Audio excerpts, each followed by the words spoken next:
ওম শান্তি। Good morning. আজ 15/6/2024 শান্তিবন মধুবন থেকে বাপ দাদা বলছেন, মিঠে বাচ্চে, মায়াজিত হওয়ার জন্য গাফিলতকে ছেড়ে দাও। কাউকে দুঃখ দিও না, কারো থেকে দুঃখ নিও না। এটা অনেক বড় গাফলত, যে তুম बच्चों को भी नहीं करनी चाहिए। হ্যাঁ, কেউ যদি দুঃখ দেয় তখন আমরা কি করব?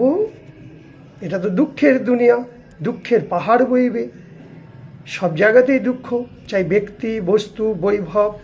কখনো প্রকৃত দুঃখ দিচ্ছে, ভূমিকম্প হচ্ছে, বন্যা হচ্ছে, কেউ কাউকে গালাগালি দিচ্ছে, কেউ কাউকে অপমান করছে, খুন করছে, ঠকাচ্ছে, দুঃখের দুনিয়া। তো বাবা বলছে, তোমরা কে? তোমরা দুঃখহর্তা, সুখকর্তা। বাবা যেরকম সকলের দুঃখকে হরণ করে সবাইকে সুখ দেয়, তোমরাও সেরকম। সেই সময় তোমরা মনে করবে আমি প্রকৃত ব্রাহ্মণ। ব্রাহ্মণরা কোনোদিন কাউকে দুঃখ দেয় না, কারণ দেবতারা সবাইকে সুখ দেয়। তোমরা ব্রাহ্মণ থেকে দেবতা হচ্ছ, সেই সময় তাকে সুখের ভাইব্রেশন দাও, সুখের বরদান দাও, মনে মনে ওমের ধ্বনি দাও, তাকে সুখের ভাইব্রেশন দাও। তবেই আমরা কারো থেকে দুঃখ নিতে পারবো না। তো বাবা বিধি বলে দিচ্ছে, কেউ যদি দুঃখ দেয়ও, দুঃখ না নেওয়ার বিধি কি?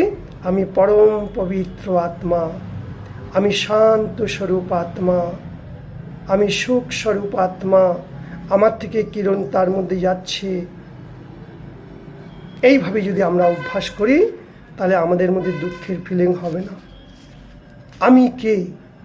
আমি শান্ত স্বরূপ আত্মা। বারবার ফের বাবা প্রশ্ন জিজ্ঞেস করছে, বাপ কি হাম সব বাচ্চোं के প্রতি কি আশা রেখেছে বাবা আমাদের প্রতি? উত্তর, বাবা বলছে, আমার সব বাচ্চা যেন আমার সমান এবার পিওর হয়ে যায়। বাবা যেরকম এবার পিওর, সেরকম বাবাও চাইছে আমার এক একটা বাচ্চাকে আমি এবার পিওর বানাবো।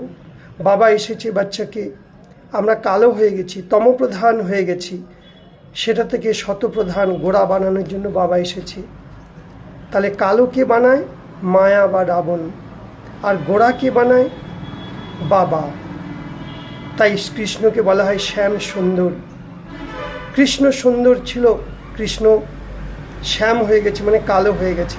আমরা দেবী দেবতারা কালো হয়ে গেছি। এই লক্ষ্মী নারায়ণ গোড়া ছিল। তবেই কালো পতিত মানুষরা, মানে যারা তমগুণী আত্মারা, সেই লক্ষ্মীনারায়ণের মন্দিরে গিয়ে তাদের মহিমা করে। আমি নীচ, আমি পাপী, এইভাবে বলে দেবী দেবতাদের। তো বাবা এখন বলছে, তোমাদের শ্রীমত মিলেছে কি মিষ্টি বাচ্চারা? এখন তোমরা গোড়া শতপ্রধান হওয়ার জন্য তোমাদের তীব্র পুরুষার্থ করতে হবে।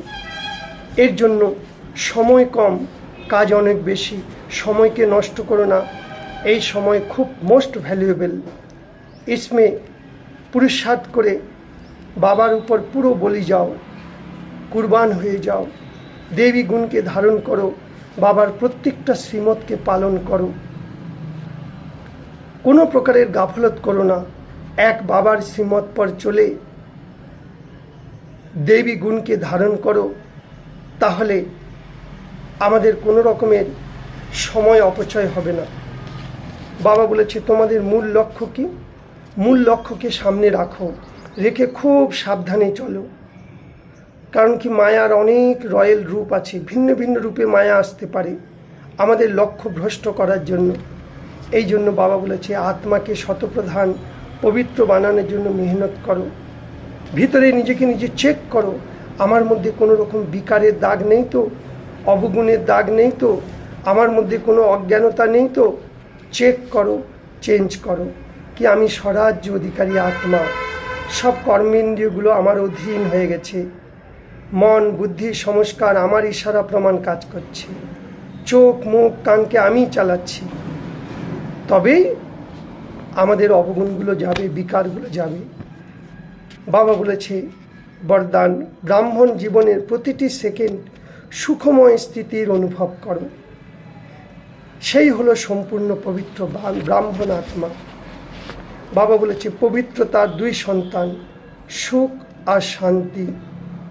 তাই পবিত্রতাকে বলা হয় সুখ শান্তির জননী। কোনো প্রকারের যদি অপবিত্রতা আমাদের মধ্যে থাকে তাহলেই মনে করবে দুঃখ বা অশান্তি আমরা অনুভব করছি। কারণ ব্রাহ্মণ জীবন অর্থাৎ আমাদের প্রতিটি সেকেন্ড সুখময় স্থিতির করার জীবন। এখন চাই দুঃখের কতই দুঃখের পাহাড় আসুক, ঘরের মধ্যে অশান্তি হোক, পাড়ায় পাড়ায় হোক, কিন্তু যেখানেই পবিত্রতার শক্তি আছে সেখানে দুঃখের কোনো অনুভব হবে না। কারণ পবিত্র আত্মারা মাস্টার সুখকর্তা হয়ে দুঃখকে দূর করবে, দুঃখের রুহানি সুখকে, দুঃখের মধ্যে দিয়ে রুহানি সুখের বায়ুমণ্ডল পরিবর্তন করবে। হ্যাঁ, কেউ যদি দুঃখ দেয় না, আমি বাবার সমান দুঃখকর্তা সুখকর্তা, শিব বাবা তোমার শান্তির কিরণে এই আত্মাদের মধ্যে যাচ্ছে, বাবা তোমার শান্তির কিরণে এর রাগরূপী আগুন ধীরে ধীরে নিভে যাচ্ছে, এরকমভাবে প্রয়োগ করো। স্লোগান সাধনকা প্রয়োগ করতে সাধনা বাড়ানাই হলো বেহদের বৈরাগ্য বৃত্তি। সাধনের উপর জোর দিতে হবে। সাধনা তো আসবে, সাধন তো অনেক আসবে, কিন্তু সাধন ফেলও হয়ে যাবে, কিন্তু আমাদের সাধনাকে বাড়াতে হবে। যেমন ধরো আমরা কনফারেন্সে কল করি, অনেক সময় কানেকশন পাই না, ঠিক আছে, সাধন পাইনি, মনে মনে যোগ করব। কাউকে কানেকশনে নিতে পারছি না, ঠিক আছে, বসে বসে তাকে শান্তির দান দেব। এইভাবে নিজেকে নিজের সময়কে সফল করো। কারণ বাবা বলছে, বাবাও জানে আর বাচ্চারাও জানে, কি জানি আমরা তমপ্রধান হয়ে গেছি, আমাদের শতপ্রধান হতে হবে এখন। এই জন্য বারবার